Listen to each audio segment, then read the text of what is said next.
بسم اللہ الرحمن الرحیم۔ السلام علیکم۔ دوپہر کا وقت تھا، شدید گرمی کے دن تھے اور میری ساس اپنے کمرے میں گہری نیند سوئی پڑی تھی، اور یہی وہ موقع تھا کہ جب میں اس راز سے پردہ اٹھا سکتی تھی، جو راز مجھے کسی بھی لمحے سکون نہیں لینے دے رہا تھا۔ میں جاننا چاہتی تھی کہ وہ کون سی بات تھی جس کی وجہ سے میری ساس ہر وقت بے سکون سی نظر آنے لگتی تھی۔ اس کے چہرے پر چھائی گھبراہٹ مجھے کچھ غیر معمولی سی محسوس ہوتی تھی، اور اسی لیے میں نے موقع کا فائدہ اٹھایا اور دبے پاؤں اپنے ساس کے کمرے میں داخل ہو گئی۔ میری ساس کو میرا ان کے کمرے میں جانا کچھ خاص پسند نہیں تھا، اسی لیے شادی کے 3 مہینے بعد بھی یہ کوئی میرا تیسرا ہی چکر تھا جو اپنی ساس کے کمرے میں لگا تھا۔ مجھے یہاں کے سامان سے بھی کچھ خاص واقفیت نہ تھی، اور میں ایک ایسی چھوٹی سی چیز کو تلاش کرنے کے لیے آئی تھی جسے ڈھونڈنے میں مجھے کافی وقت لگ سکتا تھا، لیکن میں آج خالی ہاتھ واپس لوٹنا نہیں چاہتی تھی۔ میں نے بہت آہستگی سے ایک ایک کر کے سائڈ ٹیبل کی ہر دراز کو چیک کرنا شروع کیا، لیکن ناکام رہی، مجھے کچھ بھی نہ ملا۔ میں نے یہاں وہاں ہر جگہ ٹٹول لیا، لیکن میں اپنے مقصد میں کامیاب نہ ہو سکی، اور تنگ آ کر میں واپس پلٹنے ہی لگی تھی کہ اچانک میری نظر اپنی ساس کے پرس پر پڑی، جو ایک کونے پر رکھا ہوا تھا۔ میری ساس جب بھی کہیں باہر جاتی تو یہی پرس اپنے ساتھ لے کر جاتی تھی۔ کچھ سوچتے ہوئے میں نے خاموشی سے اپنی ساس کا پرس اٹھایا اور ان کے کمرے سے باہر نکل آئی۔ میرا دل زور زور سے دھڑک رہا تھا، اگر میری ساس کی آنکھ کھل جاتی یا پھر انہیں اس بات کا پتہ چل جاتا کہ میں نے ان کے پرس کو ہاتھ لگایا ہے تو وہ میرا جینا دوبھر کر دیتی۔ لیکن کبھی کبھی سچ جاننے کے لیے انسان کو خطروں سے کھیلنا پڑتا ہے۔ میں جلدی سے وہ پرس لیے اسٹور روم میں گئی اور کھول کر اس کی تلاشی لینا شروع کی۔ مجھے میری مطلوبہ چیز مل ہی گئی، میری خوشی کا کوئی ٹھکانہ نہ رہا۔ میں نے جلدی سے اسے اپنے پلو میں باندھا اور واپس اپنی ساس کا پرس بند کر کے اسے اسی طرح ان کے کمرے میں رکھا۔ میرا آدھا کام تو ہو چکا تھا، اب اگلا مرحلہ باقی تھا، اور اس کے لیے مجھے کوئی نہ کوئی بہانہ بنا کے گھر سے باہر جانا تھا۔ شام کے قریب میری ساس اٹھ کر کمرے سے باہر آئی تو میں نے روتے ہوئے اسے اپنی ماں کی طبیعت کی خرابی کا بتایا اور کچھ دیر اپنے گھر جانے کی اجازت مانگی، تو میری ساس نے ہمدردی کا مظاہرہ کرتے ہوئے مجھے 1 گھنٹے کی اجازت دی تھی، اور یہی وہ موقع تھا جب یہ راز پوری طرح کھل کر میرے سامنے آ گیا۔ میری ساس در حقیقت علاج کے نام پر میرے شوہر کو کون سی گولی کھلا رہی تھی۔ اگر اس گولی سے میرا شوہر تندرست ہو رہا تھا، لیکن پھر بھی میرے دل میں ایک کھٹک سی تھی۔ یہ کون سی دوا ہے جسے کھلانے کے بعد میری ساس کے چہرے کی ہوائیاں اڑنے لگتی ہیں، اور خاص کر کے میرے شوہر کو تندرست دیکھ کر تو وہ خوش ہونے کی بجائے بوکھلا جاتی ہے۔ میں جلدی سے گھر سے نکلی اور رکشہ لے کر بازار میں پہنچ گئی۔ میں نے سب سے بڑے میڈیکل اسٹور کا انتخاب کیا تاکہ پہلے ہی اسٹور سے مجھے میرے تمام سوالوں کا جواب مل جائے۔ میرے پاس زیادہ وقت نہیں تھا کیونکہ گھنٹے بھر کے اندر ہی مجھے میرے سسرال واپس پلٹنا تھا۔ دراصل میرا میکا زیادہ دور نہیں تھا، اسی لیے اگر مجھے زیادہ وقت لگتا تو کہیں میرا شوہر ہی مجھے لینے نہ پہنچ جاتا، یہی خوف مجھے ستا رہا تھا۔ میڈیکل اسٹور پر کافی رش تھا۔ میں نے جلدی سے اپنے دوپٹے کے پلو میں بندھی وہ گولی نکالی اور میڈیکل اسٹور والے کے سامنے رکھ دی، اور اس سے پوچھا کیا مجھے یہ گولی مل سکتی ہے۔ میڈیکل اسٹور والے نے وہ گولی اٹھائی اور پلٹ کر اس کے پیچھے لکھا نام دیکھا، اور پھر حیرت سے میری شکل دیکھتے ہوئے کہنے لگا، آپ کو یہ گولی کیوں چاہیے؟ میں نے اسے بتایا کہ یہ گولی میرے شوہر کی ہے، انہیں کے لیے آئی ہوں، آپ مجھے اس کا پورا پتہ دے دیں۔ میڈیکل اسٹور والے نے عجیب نظروں سے مجھے سر تا پاؤں گھور کر دیکھا، اور پھر میرا ہاتھ پکڑ کر اچانک ایک ایسا ہنگامہ کھڑا کر دیا اور اپنے ساتھ والے لڑکے کو بلا کر کہنے لگا کہ جاؤ مالک کو بلا کر لے کر آؤ۔ اس کی بات سن کر میں گھبرا گئی اور کہا کہ کیسی باتیں کر رہے ہو، میں دوا لینے آئی ہوں اور تم ہو کہ دوا دینے کے بجائے مصیبت کھڑی کر رہے ہو۔ وہ غصے میں مجھے گھور کر دیکھتے ہوئے کہنے لگا، جو دوا تم اپنے شوہر کے لیے لینے آئی ہو وہ تو، اور اس کی پوری بات سن کر میرے قدموں تلے سے زمین سرک گئی اور مجھے اپنے کانوں پر یقین نہ آیا۔ میرا نام زرتاج ہے۔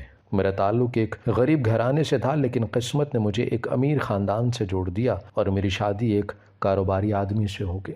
لیکن میری شادی کو 15 دن ہی گزرے تھے اور مجھے اپنے شوہر کی حالت کا اچھی طرح اندازہ ہو گیا تھا۔ مجھے سمجھ نہیں آ رہا تھا کہ میرے شوہر کے گھر والوں نے کیا سوچ کر میری اور ان کی شادی کروا دی، کیونکہ میرے شوہر کو تو عجیب سی ہی بیماری تھی جس کی وجہ سے مجھے بھی پریشانی کا سامنا کرنا پڑ رہا تھا۔ شادی کی پہلی رات ہی مجھے اپنے شوہر کی صحت کا اچھی طرح اندازہ ہو گیا تھا۔ میں عروسی لباس میں غضب ڈھا رہی تھی اور اپنے سجے ہوئے کمرے میں شرمائی سی دلہن بنی بیٹھی تھی۔ مجھے یقین تھا کہ میرا شوہر پہلی ہی نظر میں مجھ پر اپنا دل ہار بیٹھے گا اور اپنی محبت سے میرے نامکمل وجود کو مکمل کر دے گا، لیکن ایسا کچھ بھی نہیں ہو سکا۔ فرحان میرے پاس آ کر بیٹھے، مجھ سے چند محبت بھرے جملے کہے اور پھر اپنی انگلیوں کو چٹخاتے ہوئے کہنے لگے، زرداج تم اپنا لباس تبدیل کر کے آرام سے سو جاؤ، میرے جسم میں بہت درد ہے اور میں بھی آرام کرنا چاہتا ہوں۔ یہ سن کر میرے جذبات کو ایسی ٹھیس پہنچی تھی کہ میں بتا نہیں سکتی۔ ہر لڑکی کی طرح میری بھی شادی کی رات کو لے کر بہت سے ارمان تھے۔ رخصتی کے وقت میری شادی شدہ سہیلیوں نے میرے کان میں ایسی بہت سی باتیں کہی تھی جنہیں سن کر میرے دل میں جذبات کو طوفان اٹھنے لگا تھا، اور اب جب ملن کا وہ خوبصورت لمحہ آ ہی گیا تھا تو میرے شوہر نے جسم درد کی بات کہہ کر سب کچھ کرکرا کر دیا تھا۔ میرا شوہر بستر سے اٹھ کر کھڑے ہوئے تو مجھے ایسا محسوس ہوا جیسے انہیں چلنے میں بھی کافی دقت ہو رہی ہے۔ اپنی کمر پر ہاتھ رکھ کے وہ بہت دھیرے دھیرے قدم اٹھاتے واش روم میں چلے گئے، اور پھر کافی دیر بعد اپنا لباس تبدیل کر کے بستر پر آئے تو ان کے چہرے پر واضح تھکن کے آثار موجود تھے، جیسے وہ کسی کھیت میں ہل چلا کر آئے ہوں۔ وہ بستر پر لیٹتے ہی سو گئے اور میں نے غصے اور بے چینی کے عالم میں اپنے وجود سے وہ سارا زیور نوچ ڈالا جو کچھ گھنٹوں پہلے بڑے مان سے میں نے اپنے وجود پر سجایا تھا۔ میں نے اپنا گھیرا دار عروسی شرارہ سمیٹا اور بستر سے اٹھ کر واش روم کی جانب بڑھ گئی۔ لباس تبدیل کر کے میں کمرے میں پہنچی تو میرے شوہر کے خراٹے سارے کمرے میں گونج رہے تھے۔ ان کے خراٹوں کی آواز میرے دل میں اٹھنے والے جذبات کے شور کو دبا نہیں سکی تھی۔ میں سوچ رہی تھی کہ پتہ نہیں میرے شوہر کو ایسا کیا ہوا ہے کہ انہیں آج کی رات کا ذرا بھی خیال نہیں رہا۔ واقعی نہیں، شاید انہیں بہت زیادہ تکلیف تھی۔ میں نے اپنے آپ کو انہی سوچوں سے تسلی دی اور خود بھی کروٹیں بدلتی بدلتی تھوڑی ہی دیر میں سو گئی۔ صبح جب میری آنکھ کھلی تو ریحان کمرے میں نہ تھے۔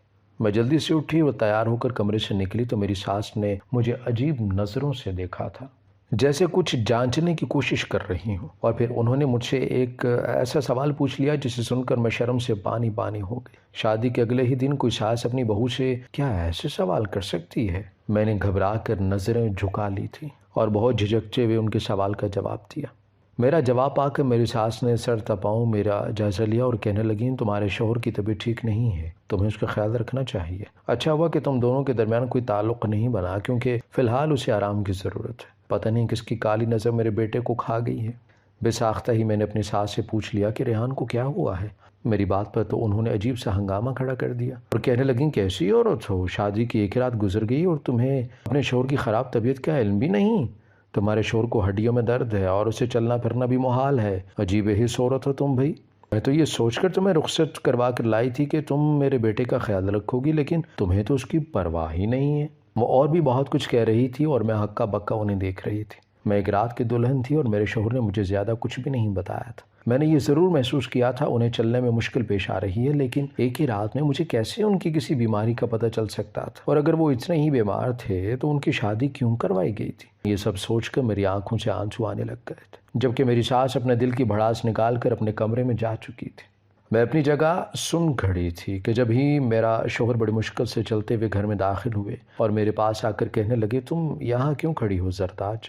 میں نے نم آنکھوں سے اپنے شوہر کو دیکھا اور کہا کہ آپ کو کیا ہوا ہے، چلنے میں کیوں مشکل پیش آ رہی ہے؟ میرے شوہر نے ایک سرد آہ بھری اور کہنے لگے، پتہ نہیں مجھے کیا ہو گیا ہے، میرے سارے جسم کی ہڈیوں میں تکلیف رہتی ہے اور چلنا بھی مشکل ہو گیا ہے۔ کئی ڈاکٹرز کو دکھایا لیکن یہ درد ہے کہ جاتا ہی نہیں ہے۔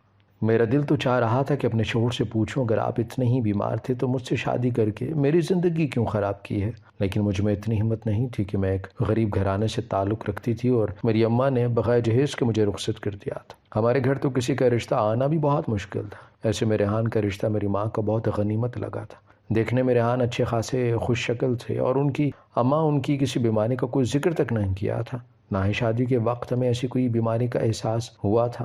رشتے ہوتے ہی مہینے بھر میں ریحان اور میری سادگی سے شادی ہو گئی، لیکن مجھے کیا خبر تھی کہ اس جلد بازی کے پیچھے کیا وجہ پوشیدہ تھی۔ یہ بات مجھے اب سمجھ میں آئی تھی کہ ریحان کی بیماری کی وجہ سے ان کی ماں نے اتنی جلدی کا شور ڈالا تھا اور خود کو بہت نیک اور شریف ثابت کرتے ہوئے بغیر جہیز کے مجھے رخصت کروا کر لے آئی تھی۔ سارے جہاں میں ان کی واہ واہ تھی، لیکن ان کی اس خود غرضی اور چالاکی کی وجہ سے میرے سارے ارمان مٹی میں مل گئے تھے۔ اور پھر ہر گزرتے دن کے ساتھ مجھے احساس ہوا کہ ریحان کی بیماری ہرگز بھی معمولی نہیں ہے، بلکہ وہ تو زیادہ دیر کھڑے بھی نہیں رہ سکتے۔ ان کی بیماری نے انہیں کام کاج کے قابل بھی نہیں چھوڑا تھا۔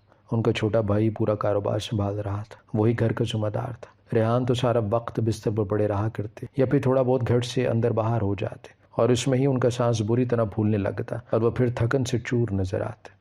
اپنی جسمانی کمزوری اور ہڈیوں کی تکلیف کی وجہ سے اب تک وہ مجھ سے بھی کوئی تعلق کا قائم نہ کر سکے تھے، اور یہی بات مجھے اندر ہی اندر کھا رہی تھی۔ میں 17 سال کی تھی اور اپنے شوہر کے ساتھ محبت کی خواہش میرے اندر ہر گزرتے دن کے ساتھ پروان چڑھتی جا رہی تھی۔ لیکن میرے حالات پر کوئی زور نہیں تھا۔ اوپر سے میری ساس کا رویہ اس قدر احسان جتانے والا تھا جیسے مجھے اپنے گھر کی بہو بنا کر انہوں نے مجھ پر کوئی بہت بڑا احسان کیا ہو۔ اس پر سے ان کی چبھتی ہوئی نگاہیں اور غیر اخلاقی سوالات نے مجھے پریشان کر رکھا تھا۔ وہ جس بے باک انداز میں میرے اور ریحان کے ذاتی تعلق کے حوالے سے سوال جواب کیا کرتی، میں شرم سے زمین میں گڑ جاتی۔ ایسے ہی شادی کو مہینہ گزر گیا تھا۔ میں نے اپنی ماں سے ریحان کے حوالے سے بات کرنا چاہی، لیکن اماں نے یہ کہہ کر مجھے خاموش کروا دیا کہ اس کا علاج ہو رہا ہے، نہ وہ ٹھیک ہو جائے گا نا۔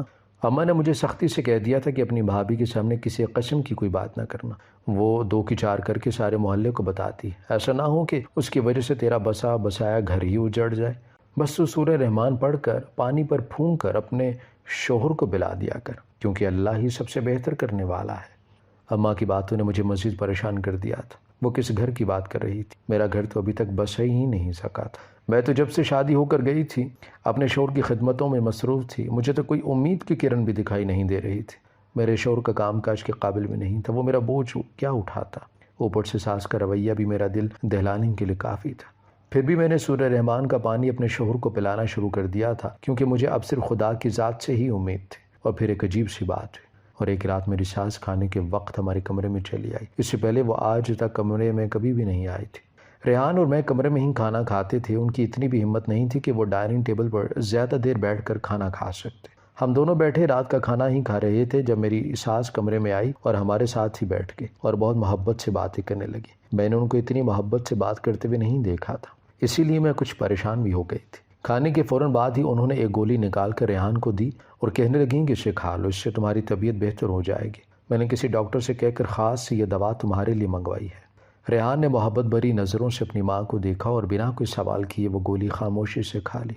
میں نے دل ہی دل میں دعا کی یہ گولی ہی ریحان کی طبیعت پر کچھ اثر کر جائے، وہ ٹھیک ہوتے تو ہمارا رشتہ بھی خود ہی سنور جاتا۔ میں بھی یہی چاہتی تھی کہ دوسرے مردوں کی طرح میرا شوہر بھی کام کاج کے قابل ہو اور اسے زندگی گزارنے کے لیے کسی کے سہارے کی ضرورت نہ پڑے۔ میرے پاس واپس پلٹنے کا تو کوئی راستہ نہیں تھا، مجھے ساری زندگی اب ریحان کے ساتھ ہی گزارنی تھی۔ میری ساس ریحان کو گولی کھلا کر کمرے سے نکل گئی تو میں بھی کھانا دسترخوان اٹھائے ان کے پیچھے پیچھے باہر آئی اور انہیں آواز دے کر پوچھا کہ اماں آپ نے کون سی گولی کون سی ڈاکٹر سے لکھوائی ہے اور اس کو کب تک کھانا ہے؟ کہ ڈاکٹر صاحب نے کوئی پرہیز وغیرہ بھی بتایا ہے؟ میرا دیور بھی وہی موجود تھا، وہ بھی فوراً چلا آیا اور کہنے لگا اماں کیا بھائی کا پھر سے علاج کروا رہی ہیں؟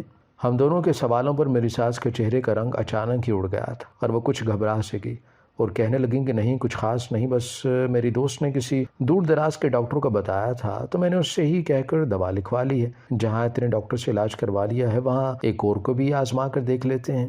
یہ کہہ کر وہ تو اپنے کمرے میں چلی گئی تھی، لیکن مجھے ان کے چہرے کی گھبراہٹ نے عجیب سی الجھن میں ڈال دیا تھا۔ اگر انہوں نے کسی ڈاکٹر سے دوا لکھوا ہی لی تھی تو اس میں اتنا گھبرانے اور چھپانے کی کیا بات تھی؟ اپنی ماں کے جاتے ہی میرے دیور نے بھی کاندھے اچکا دی اور کہنے لگا اماں بھی پتہ نہیں کون کون سے علاج معالجوں میں پڑی رہتی ہیں، میں تو کہتا ہوں کہ بھائی کو علاج کی نہیں بلکہ کسی عامل کی ضرورت ہے۔ ویسے بھی بچپن سے بھائی کو کام کاج کرنے کا کوئی زیادہ شوق نہیں تھا، چھوٹی سے چھوٹی بیماری کو ہوا بنا لیتے تھے اور مجھے تو لگتا ہے کہ ابھی بھی کام سے بچنے کے لیے وہ یہ سارا ڈرامہ کرتے ہیں۔ اپنے دیور کی یہ بات مجھ پر بہت گراں گزری تھی، مجھے اس کی بات سے بہت دکھ پہنچا تھا کہ وہ اپنے بھائی کے بارے میں اس طرح کی بات کیسے کہہ سکتا ہے، لیکن کوئی تو وجہ ہوگی جو وہ ایسی بات کر رہا تھا۔ بہت سی فکروں نے مجھے گھیر لیا تھا، شادی کی بات کی کوئی خوشی مجھے نصیب نہ ہو سکی تھی۔ جب سے میں اس گھر میں آئی تھی ہر وقت اپنی سوچوں میں ہی الجھی رہتی۔ اس دن کے بعد سے میری ساس نے ہر رات کے کھانے کے بعد میرے شوہر کو وہ گولی کھلانا شروع کر دی۔ کئی دفعہ میں نے ان سے کہا وہ گولی کا پتہ مجھے دے دیں، لیکن وہ صاف منع کر دیتی اور کہتی کہ میں خود اپنے بیٹے کو گولی کھلاؤں گی۔ تم کیا مجھے میرے بیٹے سے دور کرنا چاہتی ہو؟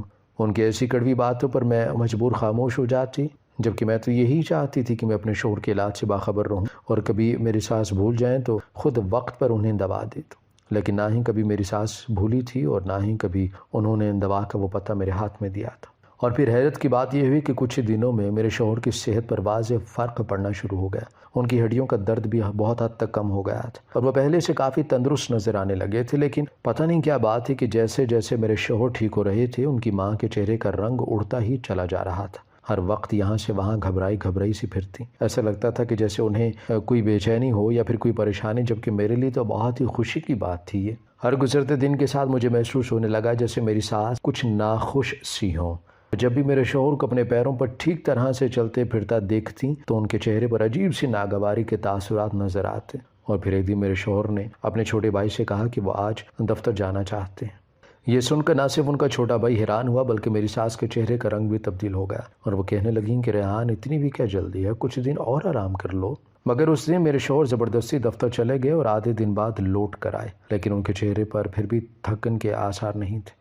وہ بالکل ہٹے کٹے اور فریش نظر آ رہے تھے۔ اپنے شوہر کو کام پر جاتا دیکھ کر میں خوشی سے دیوانی ہو رہی تھی۔ مجھے یقین ہو چلا تھا اب ہمارا تعلق بھی بہتر ہو جائے گا، لیکن میری ساس تھی کہ جلے پیر کی بلی کی طرح یہاں سے وہاں چکرا رہی تھی، اور اسی بات نے میرے دل میں ہلچل پیدا کر دی تھی۔ میں جاننا چاہتی تھی کہ میری ساس کیوں میرے شوہر کی صحت سے خوش نہیں ہو پا رہی، جبکہ وہ خود اتنی محبت سے انہیں اپنے ہاتھوں سے دوا کھلا رہی ہوتی تھی۔ ان کی بڑھتی ہوئی بے چینی نے مجھے حد سے زیادہ متجسس کر دیا تھا، اور پھر اپنے تجسس کو ختم کرنے کے لیے میں نے فیصلہ کیا کہ میں یہ جان کر رہوں گی کہ میری ساس میرے شوہر کو کون سی دوا دے رہی ہے اور کیوں وہ اس قدر پریشان نظر آنے لگی ہے۔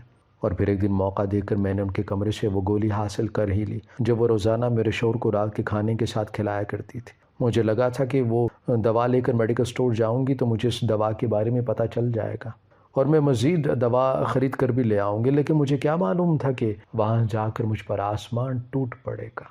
جیسے ہی میں نے میڈیکل سٹور والے کو وہ دوا دکھائی تو اس سے میرا ہاتھ پکڑ لیا اور خوب شور مچایا۔ جب میں نے روتے ہوئے اس سے کہا کہ مجھے نہیں معلوم یہ کس چیز کی دوا ہے، بس مجھے اتنا پتا ہے کہ میرا شوہر یہ دوا کھا کر تندرست ہو رہا ہے، تو اس نے پہلے تو حیرت اور غصے سے مجھے دیکھا اور پھر بتایا کہ وہ دوا کس چیز کی ہے، اور یہ سن کر میرے قدموں تلے سے زمین نکل گئی۔ وہ دوا تو کسی لیبارٹری میں تیار کردہ دوا تھی جو جانوروں پر ایکسپیریمنٹ کے لیے تیار کی گئی تھی۔ اگر وہ دوا کو انسان استعمال کر لے تو اسے ہڈیوں کا کینسر ہو جاتا ہے، اور یہ دوا کسی بھی قسم کا فائدہ انسانوں کو نہیں پہنچا سکتی۔ وہ دکان والا جاننا چاہتا تھا کہ مجھے یہ دوا کہاں سے ملی، کیونکہ یہ دوا عام میڈیکل سٹور پر تو ہرگز بھی دستیاب نہیں تھی۔ اس دوا کا سٹاک اس لیبارٹری میں ہی تھا، اور اس دکان والے کو بھی یہ بات اس لیے معلوم تھی کیونکہ وہ خود کچھ عرصہ پہلے تک اسی لیبارٹری میں کام کرتا رہا تھا۔ میں نے اسے روتے ہوئے بتایا کہ یہ دوا میری ساس کے پاس ہے اور وہی میرے شوہر کو کھلاتی ہے۔ البتہ مجھے اتنا ضرور معلوم ہے کہ میرے خالو سسر کسی لیبارٹری میں کام کیا کرتے ہیں، یقیناً میری ساس نے انہی کے ذریعے یہ دوا منگوائی ہوگی۔ اس دکان والے کو میری بات پر یقین آ گیا تو اس نے مجھے تنبیہ کی کہ اپنے شوہر کو یہ دوا ہرگز بھی نہ کھانے دینا، اور مجھے چھوڑ دیا۔ میں پریشانی سے گھر لوٹ آئی۔ مجھے سمجھ نہیں آ رہا تھا کہ اگر میرا شوہر پابندی سے یہ دوا کھا رہا تھا تو پھر وہ کینسر کا مریض بننے کی بجائے صحت مند کیسے ہو رہا تھا۔ میں گھر لوٹی تو میرا شوہر اور ساس دونوں ایک ساتھ بیٹھے تھے۔ مجھے دیکھتے ہی میرا شوہر خوشی سے مسکرایا اور کہنے لگا میں تمہیں ہی لینے آنے والا تھا۔ اپنے شوہر کو دیکھتے ہی میں زار و قطار ہونے لگی اور انہیں اس دوا کی ساری سچائی بتا دی۔ پہلے تو میرے شوہر کو ہرگز بھی یقین نہیں آیا، لیکن جب ان کی نظر میری ساس کے چہرے کی طرف پڑی تو انہیں میری بات پر یقین آنے لگا۔ اور جب میرے شوہر نے سختی سے اپنی ماں سے پوچھا تو انہوں نے خود اس بات کا اعتراف کیا کہ وہ اپنے بیٹے کو ہڈیوں کے کینسر کا مریض بنانا چاہتی تھی، کیونکہ ریحان ان کے سوتیلے بیٹے تھے۔ پہلے وہ یہ دوا کسی نہ کسی طرح دودھ میں ملا کر ریحان کو پلا دیا کرتی تھی، لیکن جب سے میں رخصت ہو کر آئی تھی تب سے ریحان کو دودھ گرم کر کے میں خود دیا کرتی تھی، اس لیے میری ساس کو مجبوراً ہمدرد بن کر یہ گولی کھلانی پڑی۔ انہوں نے یہ گولی اپنے بہن کے شوہر سے لیبارٹری سے منگوائی تھی، اور وہ جانتی تھی کہ اس سے ریحان کی جان کو خطرہ ہوگا۔ وہ ریحان سے جان چھڑانا چاہتی تھی تاکہ سارا کاروبار ان کے چھوٹے بیٹے کو مل جائے، اور میری اور ریحان کی شادی انہوں نے اسی لیے کروائی تھی تاکہ وہ دنیا کی نظروں میں بے قصور ثابت ہو۔ لیکن پتہ نہیں کیا بات تھی کہ کچھ عرصے سے اس دوا کا اثر ختم ہو گیا تھا اور ریحان کی صحت بھی بہتر ہو گئی تھی، اور یہی وجہ تھی کہ وہ ہر گزرتے دن کے ساتھ پریشان رہنے لگ گئی تھی۔ انہیں بھی یہ بات سمجھ نہیں آ رہی تھی کہ ریحان کی بہتر صحت کے پیچھے کیا وجہ ہے۔ اپنی ماں کا سچ سن کر ریحان بھی حیران رہ گئے، اور انہیں یقین نہیں آیا تھا کہ اپنی جس ماں کو وہ حد سے زیادہ محبت کرتے تھے وہ ان کی جان لینے کے در پہ تھی۔ میری ساس نے شرمندگی سے نظر جھکا لی تھیں تو وہ کہنے لگیں کہ میں نے سب کچھ دولت کی ہوس میں کیا ہے، لیکن میں اپنے ارادوں میں کامیاب نہ ہو سکی، اور پتہ نہیں ایسی کیا بات ہے کہ میں پچھلے کچھ عرصے سے بہت بے چین رہنے لگی ہوں۔ مجھے کسی پل بھی سکون نہیں آتا ہے۔ اور پھر وہ مجھ سے اور ریحان سے پوچھنے لگی کہ تم لوگ ایسا کیا کر رہے ہو جو اتنی خطرناک دوا کا اثر نہیں ہوا اور ریحان کی صحت بہتر ہو گئی ہے۔ ریحان نے تو لا علمی سے کاندھے اچکا دیے، لیکن اچانک ہی مجھے وہ وجہ سمجھ آ گئی تھی جس کی وجہ سے ریحان پر اس قدر خطرناک دوا کا اثر نہیں ہو رہا تھا۔ اپنی ماں کے کہنے پر میں نے پابندی سے اپنے شوہر کو سورہ رحمان کا پانی پلانا شروع کر دیا تھا، اور وہ ہر وقت وہی پانی پیا کرتے تھے، اور یہ اسی پانی کی برکت کا نتیجہ تھا کہ ریحان اتنی خطرناک بیماری سے نہ صرف محفوظ ہو گئے تھے بلکہ ان کی صحت بھی قدر بہتر ہو رہی تھی۔ بے شک اللہ کے کلام میں بڑی طاقت ہے اور یہ سب یقین کی بات ہے۔ مجھے صرف اور صرف اللہ کی ذات پر بھروسہ تھا، اور اسی بھروسے نے ریحان کی زندگی جیت لی تھی۔ اور جب یہی بات میں نے اپنی ساس کو بتائی تو وہ رونے لگی اور روتے ہوئے کہنے لگیں کہ میں نے اللہ کے احکامات کے خلاف جا کر اپنے بیٹے کو نقصان پہنچانے کی کوشش کی ہے، اسے ستیلا سمجھ کر مارنا چاہا، اور تم نے اللہ پر یقین کر کے اس کی زندگی بچا لی۔ مجھے آج اپنے گناہ کا احساس ہوا ہے اور خدا کے قہر سے خوف آ رہا ہے۔ انہیں روتا دیکھ کر ریحان کا دل پسیج گیا۔ وہ کہنے لگے اماں، اگر آپ کو اپنے کیے پر اتنا ہی پچھتاوا ہوتا ہے تو وہ اللہ جو قہار ہے وہ رحیم بھی تو ہے، رحمان بھی تو ہے، غفار بھی ہے۔ آپ اپنے گناہوں کی توبہ کیجئے، مجھے یقین ہے کہ آپ کا رب آپ کو ضرور معاف کر دے گا۔ میں نے بھی آپ کو معاف کر دیا ہے، کیونکہ آپ کی وجہ سے ہی زرتاج جیسی بیوی میری زندگی کا حصہ بنی ہے، اور مجھے بھی خدا کی قدرت اور کلام اللہ پر سچے دل سے یقین آ گیا ہے۔ میرے شوہر نے اپنی ماں کو معاف کر دیا تھا، اور ان کی ماں نے اپنے رب کے حضور اپنا ماتھا ٹیک دیا تھا۔ کچھ دنوں میں میرے شوہر پوری طرح صحت یاب ہو گئے تھے، اور آج ہم دونوں ایک خوشگوار ازدواجی زندگی گزار رہے ہیں۔ خدا نے ہمیں ایک بیٹے کی رحمت سے بھی نوازا ہے۔ اس دن کے بعد سے میں نے کلام اللہ کو اپنی روزمرہ کی زندگی کا معمول بنا لیا ہے، اور میں کتنی ہی مصروف کیوں نہ تھی، میں تلاوت قرآن پاک کی لذت سے کبھی محروم نہیں ہوتی۔ ہماری ویڈیو اگر آپ کو پسند آئی ہے تو ضرور لائک کیجئے، اپنی رائے دینا چاہیں تو کمنٹس کیجئے، اچھی لگے تو شیئر کیجئے۔ اس کے ساتھ ساتھ اگر آپ نے ہمارا چینل سبسکرائب نہیں کیا تو ضرور کیجئے، اور بیل آئیکن پر لازمی کلک کیجئے تاکہ ہماری ہر آنے والی ویڈیو آپ تک بر وقت پہنچ سکے۔